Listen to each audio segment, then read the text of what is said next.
What's up mga bro? Welcome back sa aking YouTube channel. Today susubukan natin ang Legend of Ymir. Sa ito sa pinakinaabangan at best play to earn MMORPG this quarter 4 ng 2025. So tara, silipin natin. Let's go!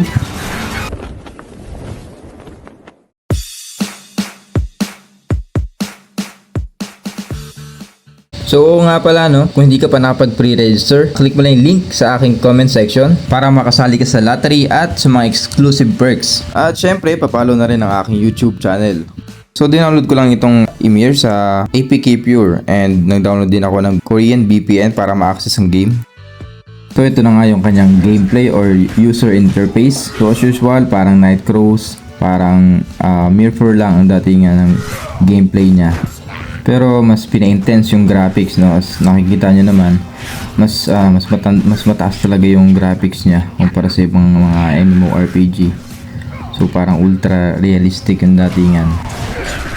Bukod sa graphics mga bro, syempre may play to earn features din ito. Meaning habang nag-enjoy tayo maglaro, may chance din tayong kumita, no? Kaya so sulit talaga ang pag-aabang natin sa Legend of Ymir na ngayong quarter 4 ng 2025. So abangan po natin yan. Ayan, meron din siyang sleep mode at power saving mode. So yan, magandang features ito ng MMORPG. So may apat palang characters dito sa Legend of Ymir. Una yung Berserker, sumunod naman yung parang healer or Skald. At yung pangatlo ay si Bolba, at ito nga yung huli ginamit ko rin. So sinubukan ko yung kanyang skill. At ito ay ang Warlord, yung assassin type. So sa Korean server pala ay meron na ring Archer na character, pero not sure kung pati sa global release ay kasama na ang Archer. So abangan na lang natin.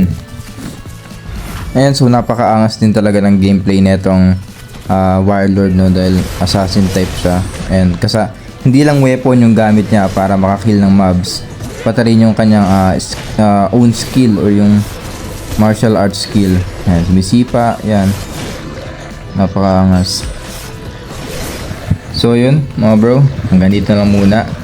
Kung gusto nyo ng ganitong klaseng mga content, don't forget to like, subscribe, and follow para lagi kang updated sa ating mga bagong videos.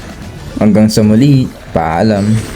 Hey, what's up mga bro? Did you know UG Phone is the most popular game tool app here in Southeast Asia? Imagine isang phone lang, more resources ka na agad. Kaya niyang i-run various games at the same time. Plus may 24/7 AFK, grinding at farming pa. Pwede ka maglaro sa mobile or PC, anytime, anywhere. At syempre, solid din ang servers nila. Meron silang Hong Kong, Singapore, Japan, US, Germany, and Taiwan. Kaya smooth gaming kahit saan ka man. So what are you waiting for? Download UG Phone now and don't forget my code CREEP to get 488 diamonds pang pre-discount or free 4 hours gameplay. Download now! Level up ka na kay UG Phone.